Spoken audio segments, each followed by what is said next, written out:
Hello there, I'm Jimmy Vegas. This is how to make an RPG in Unity, and welcome to episode 27. So, this episode, we are going to focus on something completely different now.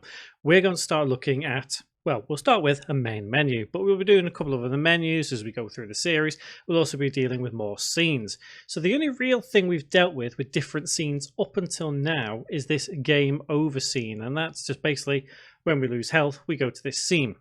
So this main menu that we're going to create today is going to be kind of unique. So let's start by going File, New Scene. Now, you can essentially just do a whole main menu all in UI. You can have something fancy, something simple, but you could also have different mixes of things. So we're going to try something a little different that I've not tried in any other series up until this point, and we'll see how this turns out. So let's start with the idea of what we want to do. We want to basically have something within our scene which is relatively simple but also gives a little effect as well. And we want to, for example, press click or key or anything like that to start. And then what it would do is present us with options. So let's start by adding in a plane. So game object, 3D object, and plane right there. Now this is going to serve as a background for us to see. And I'm hoping this goes kind of okay. So we'll soon see how this turns out. Now, I'm going to have this facing the main camera. So we're going to need to rotate the actual plane. So in fact, let's zero out the position first, get it center of our scene. And now let's rotate by 90 degrees on the X. Minus 90 it should be, I think. So now hopefully our main camera should be able to see it. So the next thing to do is bring this into position. So I'll bring it over here and bring it up a touch and make sure it is in the center of our camera. Yep, that looks relatively decent. And now what I'm going to do is kind of layer this a little bit. So I'm going to hold Control, press D to duplicate and drag it backwards just that little bit more. And I'm going to change the scale to 10 by 10. And this should basically make a white screen, and it does. So next thing, I'm going to take this back one and turn that completely black. So to do that, we're going to go Materials, right click, Create, and we're going to go to Material, and we'll just have Black Matte. Let's disable the camera for now and change the black material to be just that, black. And also metallic and smoothness all the way up. And then drag and drop that material onto the plane. So next thing we're going to do is actually make this a logo. Now I've already gone ahead and made a little logo. It's nothing too fancy. It's basically just the Unity logos transformed a little. So I'm going to drag and drop that onto the original plane. And you can see it's not given the best detail. However, if we go to our materials folder right here, you'll see we have the RPG logo there. So let's change the metallic all the way and smoothness all the way. And I'm going to press play. You should be able to see in the camera as soon as it decides to play that we'll have this logo in the center. Now it's kind of cool the way we have this at the moment because you can kind of see through to the background, to the skybox, and this is what gives us a little bit of extra, well, added visibility. So if we turn the directional light on, it's not really going to make too much of a difference. So let's try it here and press play again, and we should be able to see straight through. We can. So this is where we can actually use the skybox to our advantage. So what we'll do is we will couple these objects together now. So the front plane goes onto the back plane there. And the main camera also goes onto plane 1 there. So now we can actually rotate the original plane facing upwards. So let's rotate up. And we should be able to see, if we look through the camera again, we can see that. Whereas before we could see the skybox, kind of the horizon as it were. When we rotate, we don't get to see it this time. So if we go to Window, Lighting, Settings, we could change our default skybox to be something else. We could have it completely white if we wanted, Now that is maybe an effect to go for. And at this point, I'm hoping some of you maybe see a few similarities of what we're going for here. But what we're going to do is rotate back and just have it minus 90 for now. Okay, so next thing to do is let's add a title. So for our title, I'm going to introduce a new font. So I'm going to drag and drop this one. I'm not going to distribute this font. You can get it for free if you go to Google and Google this font right here. You'll be able to find it. So game object, UI, text. Let's apply this font. And let's change it to white. Let's anchor it, top middle, zero out the position. And now, if we can actually see it correctly, we should be able to hopefully press play and we should see something, but we don't. Why do we not see that? Of course, let's uncouple the main camera and bring the text. In fact, we should probably not mess around with the text too much. Let's have it center and bring it there. Do you know what? I think I'm going to change the skybox just for now. Let's have the skybox.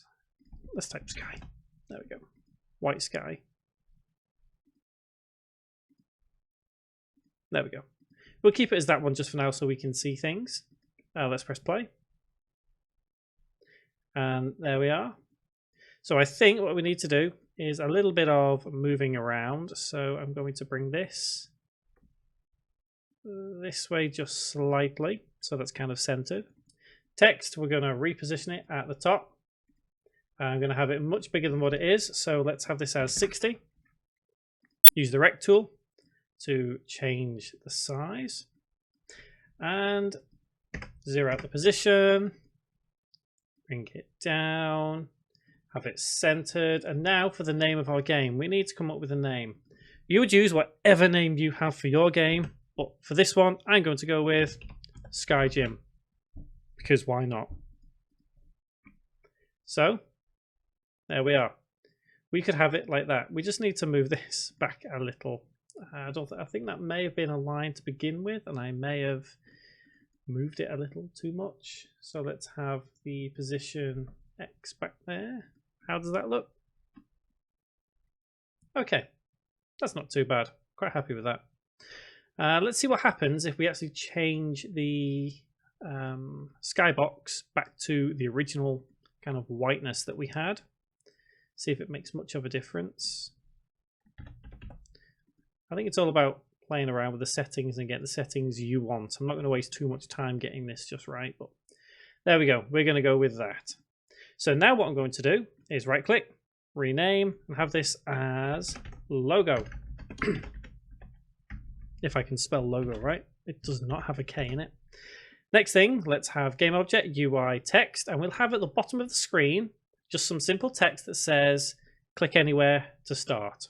So click anywhere to begin. We'll have that as white, and I'm going to use this font here. Let's anchor it to the bottom, center, and bring it up to there. Press play. Okay, so we need to adjust the size. So firstly, let's adjust the size of the text box. Let's adjust the size of the font to 28. Center it and bring it back to the center there. And let's press play. Okay, so now let's add in some particle system. Let's add a particle system just to give it a little bit of something extra.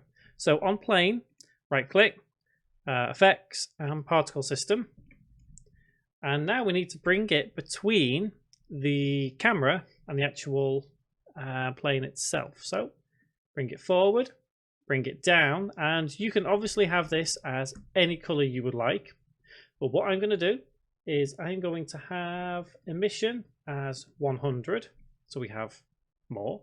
I'm going to keep it as white. Start size I'm going to have as 2 maybe. Start speed I'm going to have as 2 as well. And lifetime, let's have as 20. Next thing, I'm going to change the size over lifetime, which is just here. I'm going to have it as start at nothing, add key, bring it into something, and then to dissipate as it gets older. So I may actually reduce the... In fact, what I'll do is I'll change the alpha. Let's have the alpha relatively small. So about there maybe. And let me see. Let's see how that looks on screen.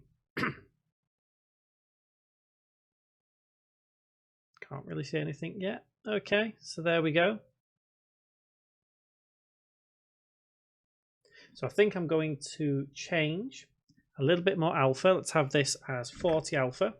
Let's change the shape to, let's keep it as cone, but let's have the radius as maybe 10. And let's have pre-warm. So what pre-warm does is it basically allows it to start mid-flow. So like when we played last time, all we saw was basically the things start rising. It will start playing as though it's already started before we press play. So we can see, there we go. So this is how our title screen will look at the moment. So I'm just curious that it kind of starts and then stops, and then, so let's try, gosh, what else can we try here? Let's have start lifetime as 15. See if that makes any difference. Again, it's all about you kind of working your magic about what you want to do here. Let's try 10. See how that looks. Okay. I think I'm quite happy with how that looks. That's not too bad. What I think I'll do is I will bring the particle system up to about there. Maybe increase the start lifetime to 12. And also maybe reduce the alpha just that little bit more and press play. Now I'm hoping this should be still not quite right. Still not quite right. Let's have it as 9. Bring it down. Okay, so whatever happens to this one now, I'm going to leave it as this. Okay, so one thing I have noticed, this particular plane here, let's see if we can change the shader. So if we go to standard, particles and additive, does that make any difference? I'm hoping so. Yep, perfect. So before, all we could see was we could kind of see the outline a little of this particular plane, but now we can't. So let's get this into motion. Let's get it so as when we click, we see our menu. So before we do anything else, let's build our main menu. And so we can see things a bit better, I'm going to put the skybox back to default skybox for now. Okay, so let's get building. Let's start with the buttons that we're going to use. So let's have game object, UI, and button. So this first button is going to be play game. So let's have text as play game. Let's bring it into position. So I'm going to have it on the left hand side. So left, middle, bring it to maybe about here. Yep, that's fine. And what else can we have? Let's duplicate the button. Let's have, in fact, we'll have this called options because we're going to have options at some point. So options, and let's create another one. And we'll bring this one down a little bit and we'll just have this named as credits. So we'll have a credit scene as well. So next thing we need to do is group this together within another object. So game object, and let's have, in fact, let's have a black sidebar here. So UI and raw image. Let's have this grouped with everything else. So we'll also have it on the left over here. And let's bring our buttons after we rename them. So play button. Let's have option button and cred button. And let's add each of these three to that raw image. In fact, you know what? We'll undo that. We'll actually get our raw image correct for now. So we'll stretch it to the right. We'll also have it black. So let's zero out that position and bring it in here and stretch the width to, let's say, 250. Bring it to there. So a little bit of it is going to remain off screen. So because we've put this in after our buttons, what I think we'll do is take each of our buttons, hold Control, press D to duplicate, and I'm going to get rid of the original buttons. I'm going to leave the one in there just for convenience and add those to the raw image. So next thing, if we move this raw image off screen, we won't see it, as you would expect. And what I want to do is we need to create another button which will stretch across this entire screen.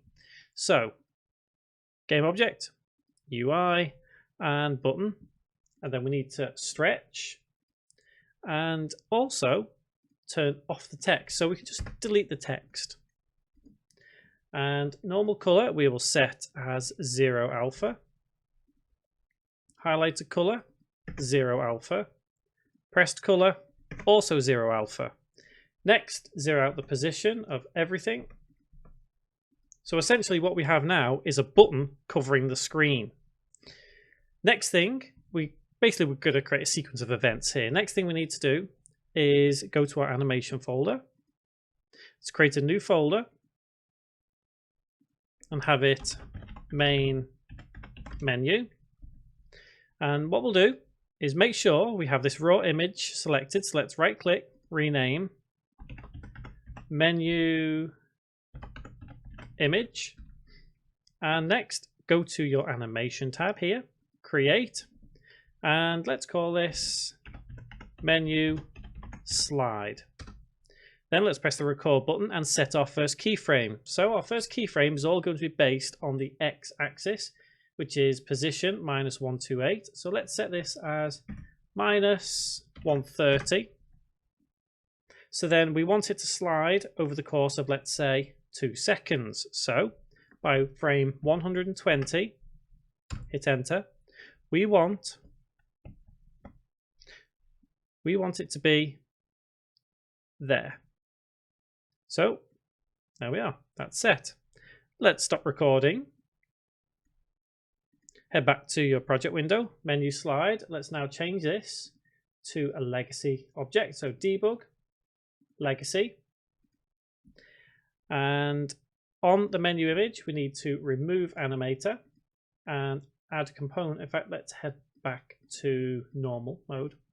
Add a component, animation, and drag and drop menu slide onto the object. So now we have this right here. We need to untick play automatically. And on the menu slide, we just need to set as once.